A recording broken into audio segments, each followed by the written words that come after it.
All right, so just for the homework due on Friday, let's have a look. All right, block starts from rest and is pushed across the floor with the force shown. We got the coefficient of friction shown. Find the speed of the block after it is pushed 6 meters. Has the block gained or lost energy? Okay, so it's starting from rest. It's moving across. Now what's going to, obviously you got that pushing it across the floor. You're going to want to find the friction resisting the push. All right, so I got the force of friction at 116 newtons is what I've got when I ran through that. So resisting that motion is 116 newtons. That's the force of friction. So what you would want to do then would just be to find the work. Now what the work is the sum, or there's different ways to express it, but it's F cosine theta ds. Now we don't have any need for calculus on this one because everything's constant. So I guess we could replace the curvy summation sign, call an integral sign, with a regular summation sign. We do need the cosine theta because of the difference on the 182 there. You got to do the trig on that. And actually, I guess we don't need a ds if we're doing summation. It'd just be s. Okay, so s is 6 meters, right? And then you just want to find the sum of F cosine theta. That's what you want to do there. And you ought to come up with 343 Newton meters when you do that.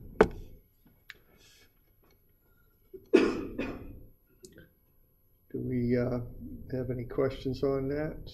Yeah. On something like this, since you already have to break the force apart to figure out friction, yeah, can't you just feed it in yeah. components and then Yeah, sure. Yeah. Yeah, you could do that with it basically. Right. And then you'd already done the cosine stuff, so that'd be fine. Yeah. All right. All right, so that's that one. Now the next one, there's a keyword in here, and the keyword is estimate. Okay. And I think it's at 8 centimeters. Is that what? I think your copy says 8 centimeters, if I remember right. So we want to know now. Oh, on the previous one, remember to circle either gained or lost on that, and just indicate whether it's gaining or losing energy.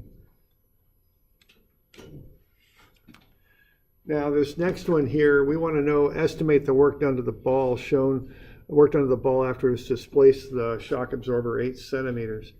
And again, as the ball gained or lost energy. What you want to do on this is you have a graph, and you don't really have a function given. You're given a graphical relationship.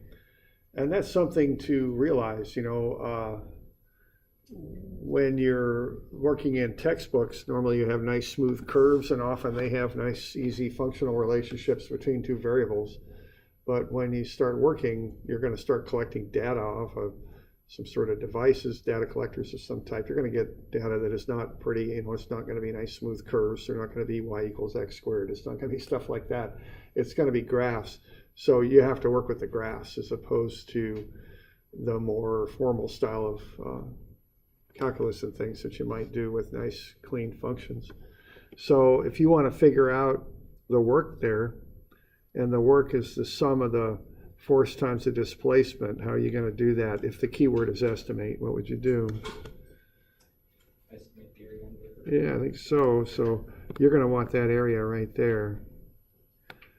Okay. And I came up with an answer. I think I put mine on there. You can come up with yours too. You may not exactly get mine. That's fine. I don't, so don't overkill this. I mean, you can estimate pretty well by counting and estimating squares.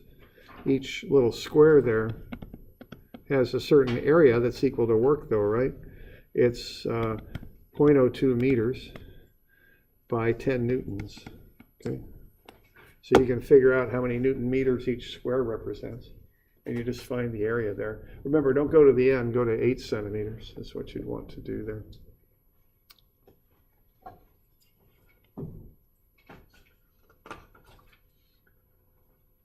So, any questions on that one?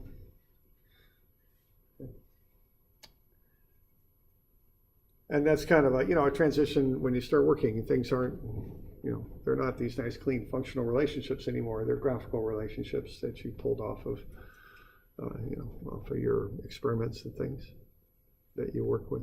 Okay. All right.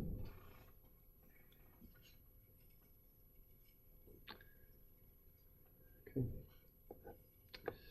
All right, the last one then we have a pump. We're going to lift 180 gallons per minute to a height of 49 feet.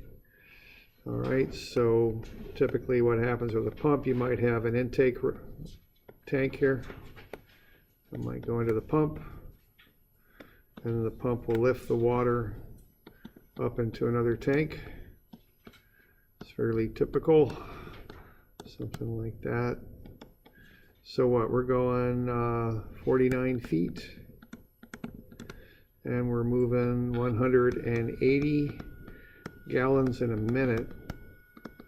Okay. So that's what's going on there.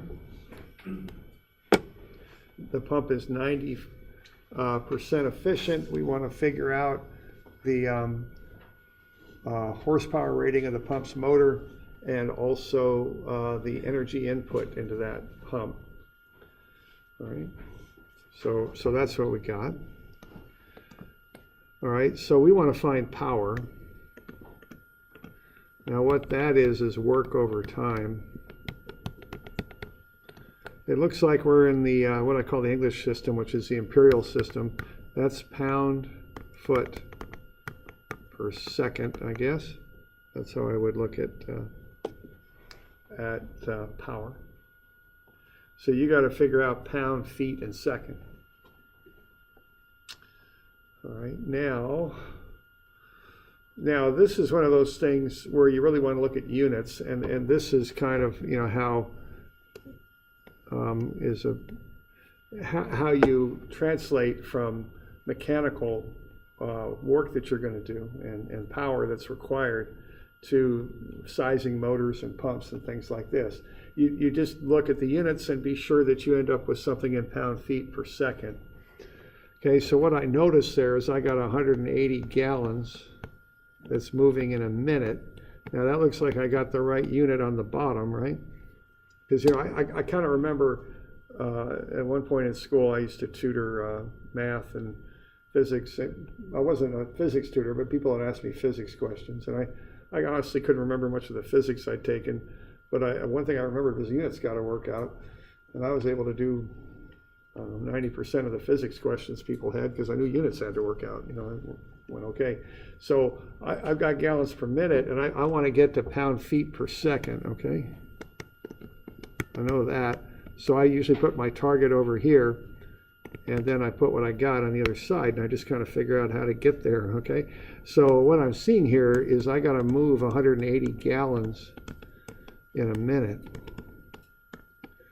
All right, now I want to get to seconds, so it looks to me like a minute, 60 seconds is kind of how that looks to me. And then I got to lift the thing 49 feet, right? Now that's the distance over which I'm applying the force. See, the force is going to be the weight. So what work is, roughly speaking, is it's force times distance. It's a force that's being applied times it over a distance. Now what I'm going to do with this is I'm going to lift a weight, there's the force, to a height. The height is the distance, so that's how I'm thinking about that, okay? So if you take a certain amount of weight and you lift it a certain height, which is what a pump does, you can figure out the work. All right? Now, what's going on with this now is we just got to get all those units straightened up. So we're pushing 180 gallons per minute. What do I know about a gallon of water? Yeah, 8.34 pounds is a pretty good estimate of that. That's for water. So I think that's going to work its way in there. And then what do we got for the height there? Do we got the height? I think we do, okay? So if you take that water and lift it up, you're doing work. So you're pushing on it with an amount equal to the weight, and you're lifting it to a certain height. That's what's going on. All right. So you just kind of start with your 180 gallons per minute. You can get another height in there and another conversion in there. And I think you'll come up with something. I got 1226 foot-pounds per second is what I got.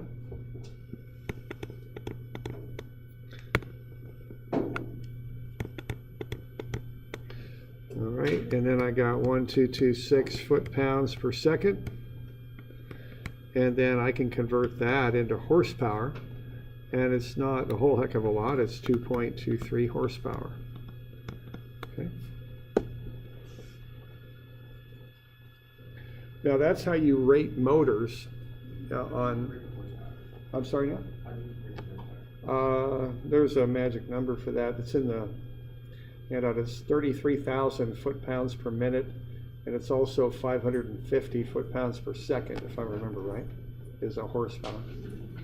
Okay, so 33,000 foot-pounds per minute, or 550 foot-pounds per second. And check on the, it's in there somewhere, I think. Yeah, there we go. It's on the front of the formula sheet. And that is on the left-hand side, kind of near the bottom. All right, now this is output here, okay? So this is what your pump puts out, and that's how you would rate the pump, okay? And that's, now if the pump is, well, hang on, the pump is 90% efficient. So we got to be a little careful with our wording here. So that's what the pump is putting out. If that's what the pump is putting out, we would have to divide it by 0.9 to get what the input into the pump is. Okay? So the motor is going to input power into the pump.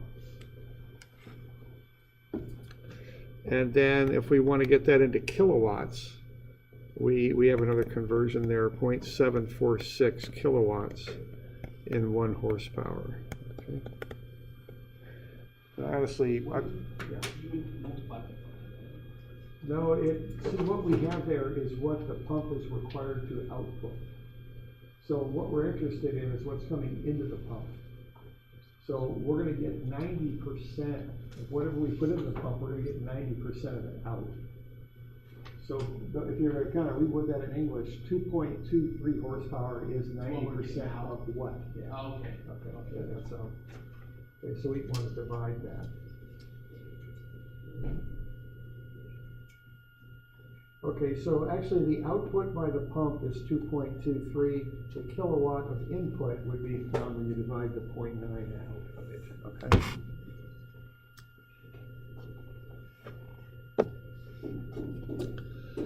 So, when you're doing these things, you just kind of look at mechanically whatever you're doing, you find the work, and then if you need power, you divide it by time. Okay? And calcs like this are used to figure out how much energy you're buying from the power company, and then if you know how long you're going to use the energy, that'll be kilowatt hours, and then if you know the price per kilowatt hour, you can figure out the price. We have really cheap energy here in the Northwest, primarily because all the Cascade Mountains and all the rivers coming down off of those. You can get hydro out of them. And, it's kind of a big deal here of our low energy costs. Which, aluminum smelting takes a lot of energy. So that's the aluminum industry came here. And what happens after you get aluminum industry in a location? When you start building, you suppose, aluminum airplanes. There you go. And that's a big driver of our Northwest economy here. Okay. Airplanes. Okay. All right, so that's just a little rundown on that stuff. Are we doing all right with that? So let's do Friday, okay?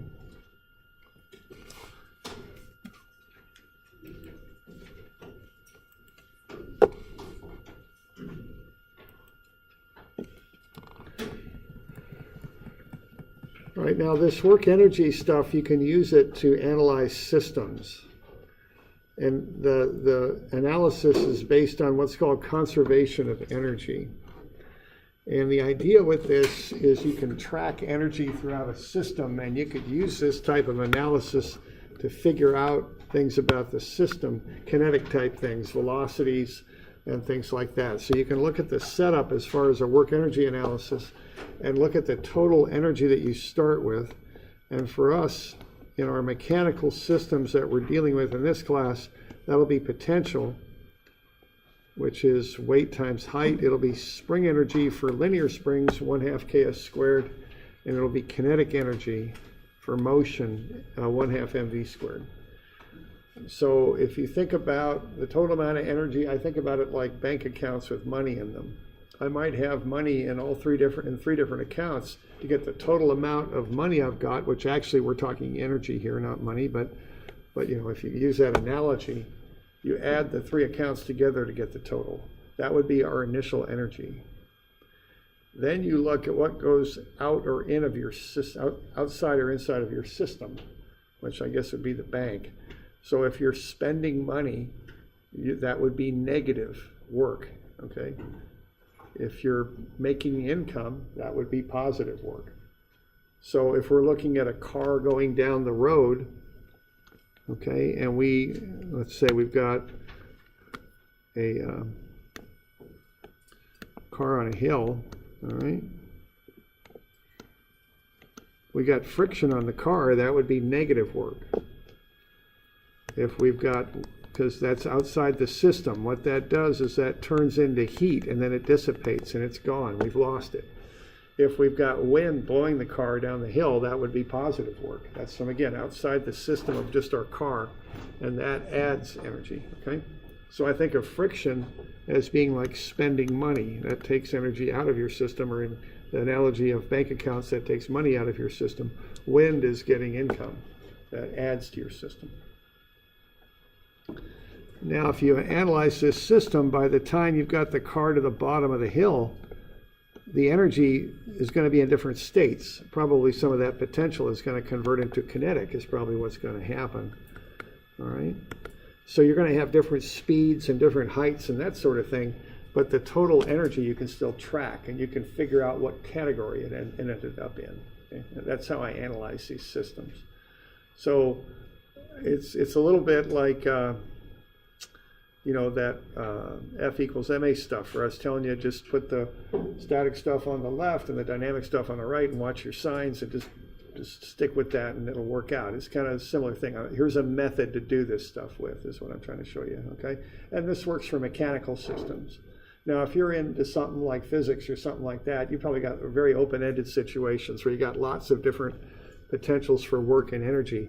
This system may not work so well if you have too many possibilities, but if you have a mechanical system, you know, we can pretty well predict what kinds of energy we're dealing with, so we can go to a more systematic kind of approach. Okay?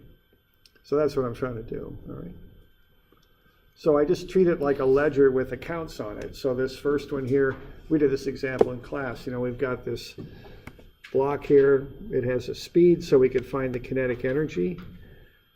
There's no potential or spring energy, so the total energy is 810. There's work done on account of friction, so that's negative because it takes energy out of the system. So I found the friction, multiply that by the distance, that's negative. I end up with a total amount of energy, and then I figure out where that goes, okay? It goes into kinetic energy. From there, I know kinetic energy is 1/2 mv squared, so I found the velocity, okay? So that worked pretty well, given how that problem was presented, because I had the initial velocity, I had the friction, I could figure that up pretty quick, and I had a distance, okay? So WorkEnergy was a quick way to solve that. I could have done it with F equals ma too, but I think the most efficient way to solve that was with WorkEnergy. So that's another little thing we want to start thinking about, is the most efficient way to solve something given the data you're given. Okay. All right. The next one here, we're going to drop a box down 10 feet, I think it is. So we're at 15, we get the total energy. There's no work done here because it's just the box, it's just falling. And we cover that with potential energy. Okay. So we can find the potential energy at point A and the potential energy at point B. This is the total energy. We got no work, so it's the total energy here. So the kinetic energy is the difference between the two. And then once again, we can back into what that velocity was on account of that kinetic energy. Okay. So that's the basics of this system. We've just got these different categories and we just fill it in. Okay. Now the last one might be a little trickier here. We got more stuff going on. So let's have a look at that. So let's have a semicircular track and a collar on the track, and let's put a spring on there just for fun. And let's see what the velocity of that thing will be down at that lower point B, I think it's called. Okay.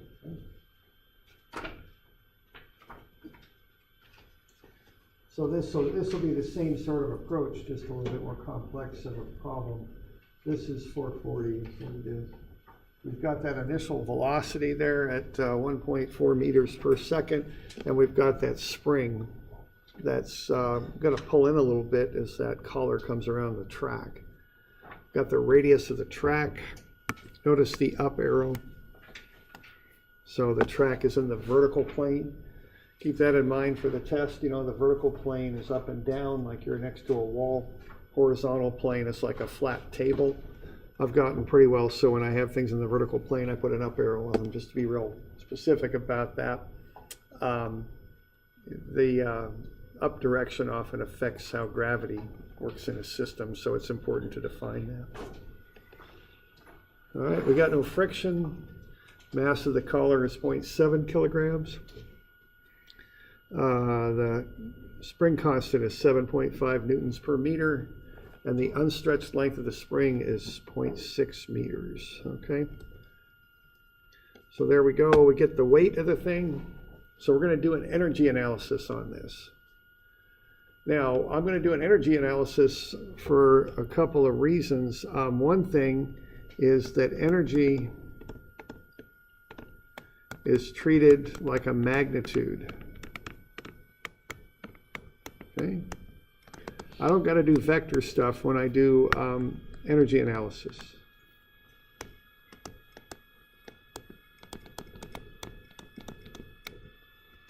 Which is good, okay? Because if I were doing F equals ma on this thing, that thing's going to get a little bit difficult, because what's happening here is I'm going to have this object that's changing position as it goes around that track.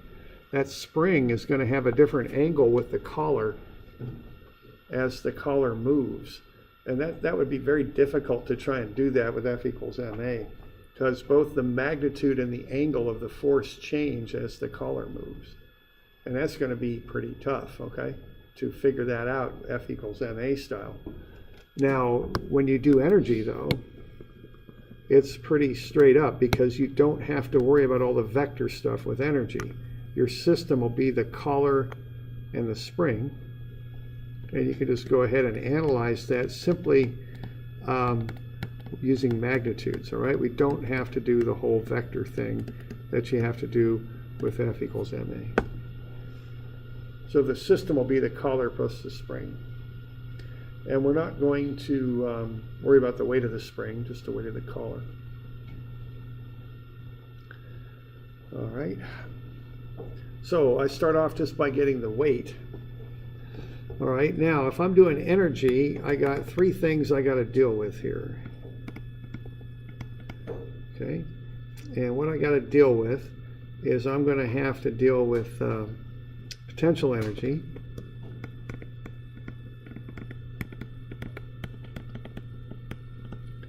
And that's weight times height. So when I figure out H, I need a datum, somewhere to measure the height from. Now, generally speaking, what I like to do is put H equals 0 down at the bottom of my motion. I don't like negative potential energy. Not that it's, you can work with it, but it's just a little bit odd to me. So I'll set my datum here. Now a datum is a plane that you measure from. So the elevation here, or H I guess I should say, is 0. That's what we got for the datum. Now you can use any point you want for the datum, but once you declare something to be the datum, you got to stick with that. You can't be changing things after you do that. Okay? So this is what I call the datum. Okay? I got spring energy. Okay? Now what that is 1/2 KS squared. So I can find these spring energies. Now I got an unstretched length of spring of 0.6. So what's S when I'm at point A? What are we going to have for that?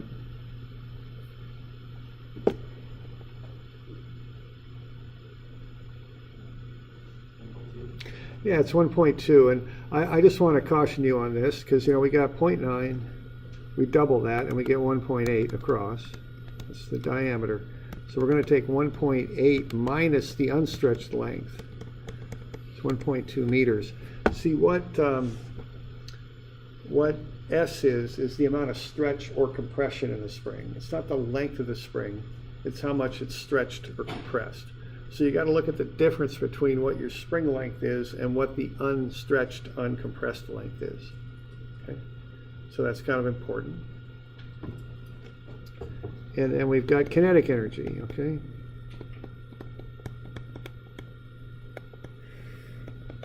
And what that is 1/2 mv squared, okay?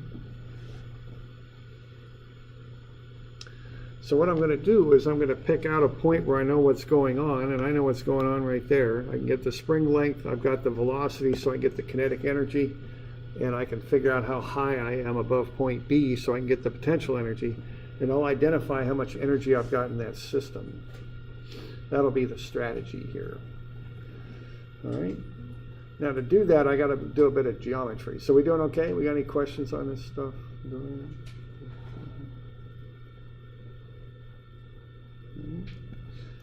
I got to do a little bit of geometry here, okay? Now, and this is how I'm going to do that. Now I know the radius there is 0.9 meters. So that gets me the fact, that initial fact that I used, that the diameter is 1.8. That's where I got that 1.8 meters that I started when I found the amount of stretch in the spring at A, so SA, okay? Now, I've got my position down there at B. It's a 58-degree angle. So what I'm going to do there is a little bit of trigonometry there. I'm going to take cosine 58 times 0.9 and sine 58 times 0.9. Now, that's based on measuring from the center of the semicircle down to B. But what that does is that allows me to create a right triangle there. Okay? And when I do the cosine and sine, I get the sides that are adjacent and opposite that angle, so I get 0.477 and I get 0.763. Now that's pretty good because 0.763 is the height, isn't it? That's my height at A.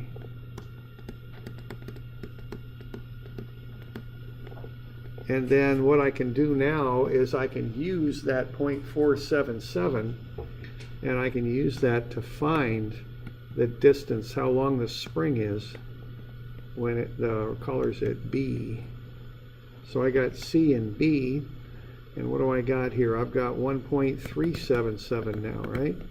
Because I'm taking the 0.9 plus the 0.477, and then I got 0.763. So I can do the theorem of Pythagoras there, and I can find that length. It's 1.574. That's the hypotenuse. So see what I'm doing there geometrically? I'm kind of shifting. I'm starting off with a triangle based at the center of the semicircle because I was given that angle. And I use the radius and I get the two sides. Then with that information plus the radius, I can come up with that second triangle. Okay, so I'm just kind of building that. And whenever I'm doing that geometry, I do sketches and all that because to be sure that I'm doing stuff correctly. All right. So there we go. So I got SA, and now I can get SB. SA is 1.8 minus 0.6. SB is that hypotenuse distance there, 1.574 minus 0.6. So that gets me the two amounts of stretch in the spring, 1.2 and 0.974. Okay. So now I'm pretty much good to go now. I kind of did all the preliminary stuff that I had to do.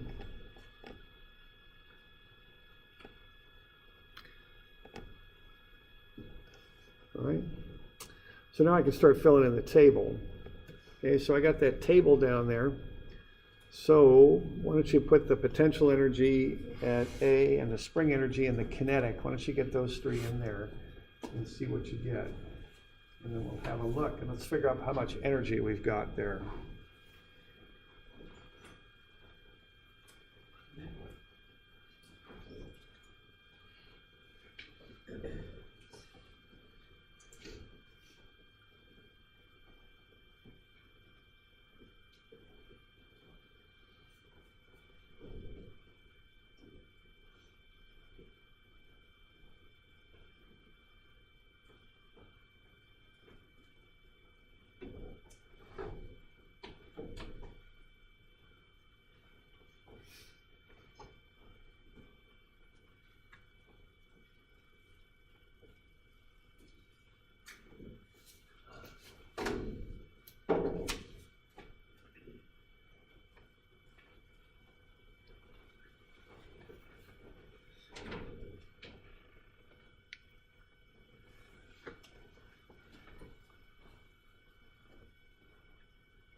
I just count those things up one at a time and then I add them up and I get a total. So they're all interconvertible, they're all forms of energy, so you can add them up.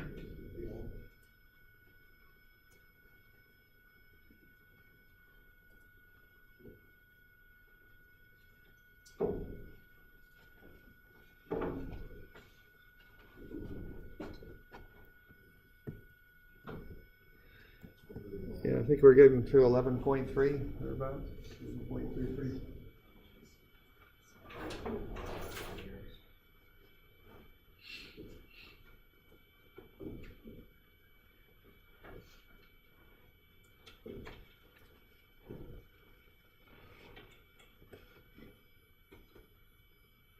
So we're doing all right, 11.33.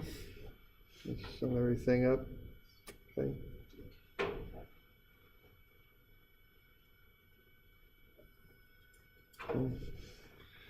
So 5.24 and 5.4 and 0.69. All right, and sum them up and you get 11.33.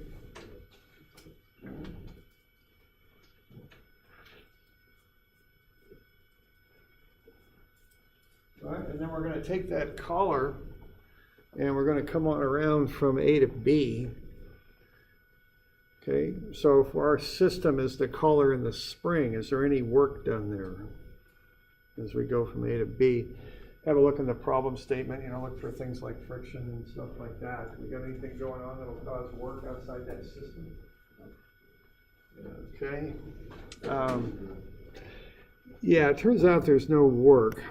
Okay, there's no friction. Now, let's just look at something here though, because when you're pulling that thing in, there's a normal force exerted on that collar, isn't there? By the rod.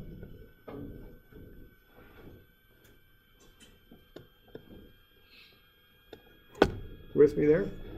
I mean, it might go the other direction, up, left, or down, right, but that rod's going to push on that collar somehow. So why doesn't that count as work, you might ask?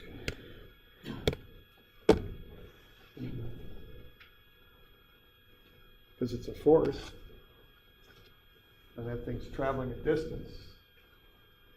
But it doesn't count as work. Yeah, right, that's the deal. Because see, what work is, the velocity's doing that. And what work is equal to the sum of F cosine theta ds. Okay? Theta is the angle between the force and the displacement. Now the velocity is like the instantaneous displacement, right? It's how it's moving. So it relates to S. Now if that's 90 degrees, the force isn't in line at all with the displacement. And see, that happens as the collar moves around. So what you've got in there is it's always 90 degrees. And the cosine of 90 goes to 0. Okay? So this is a couple little things about work energy that you might want to file away somewhere and remember. This one's kind of a funny one and people don't always remember it. But if the force applied is normal to the motion, it doesn't do any work. Yeah. So instead of using, like in physics, we would use thermal energy for friction. We just use work to simplify it, I assume. Yeah. Yeah. Okay. It's the same concept. It is, yeah. And you know, again, they're so open-ended in physics. I mean, you could do all different things. I'm just saying, hey, man, you know, it's potential, spring, and kinetic. And I think that's a pretty good run at machines and how they work. Yeah. And thermal is, you know, that's friction. Because, friction causes atoms to rub against each other. That increases their energy. That causes heat. And the heat just goes up into the atmosphere. And there ain't much. It isn't like you know, normally you don't have things really heating up a huge amount on account of friction. But it's enough where it just dissipates and off it goes. You've lost it. Okay. So, yeah, we're just going to call it work. And it's negative work because it takes the energy out of your system. That's what we'll do. Okay. All right. So we're good with that? No work done?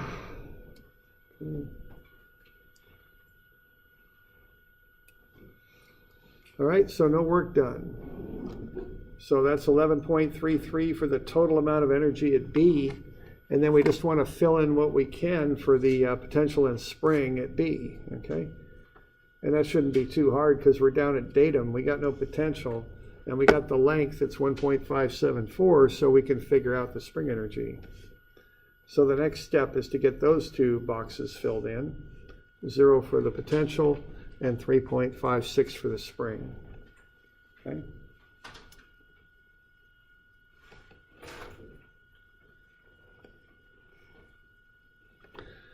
All right, so now we got one place left for energy to go, and we know the total is 11.33, and we know that we don't need anything for potential, but the spring energy is going to be 3.56. So what goes in that box is the difference, okay?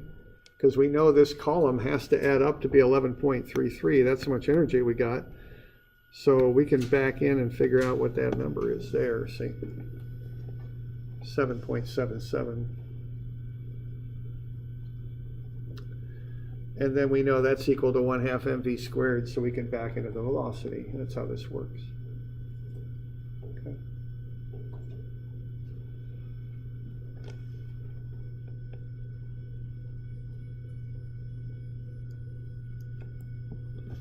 All right, so we're just going to set the 7.77 equal to 1/2 mv squared, and from there we'll figure out the velocity at point B. So when I'm looking at this type of problem, what alerts me to the fact that I'm going to use this method is if I have changes in elevation, if my variables include a distance of some type, if springs, that kind of thing. I don't want to get into F equals ma with springs. You know, I got these changing forces. In this case, even worse, I've got those changing angles. Okay. So this is a pretty classic work energy thing because I got springs, I got a change in elevation, that kind of stuff. So that leads me to want to use the work energy method. It's just a much simpler approach. So we want to be able to apply these approaches, but we also want to be able to recognize when we use which method. You know. Okay.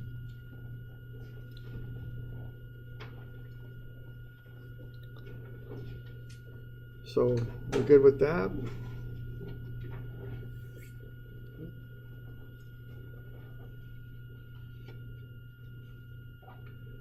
So that's a little bit on that. So, let's see. I'll give you a couple of these to be working on. You know, we'll get to these and we'll take a break and then we'll come back. But 221, 2, and 3, I'll just mention it because I'm thinking about it right now. So 221, 222, and 223. And those will be due Wednesday, I think.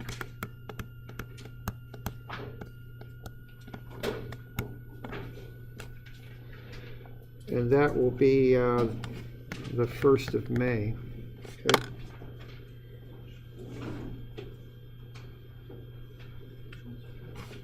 All right.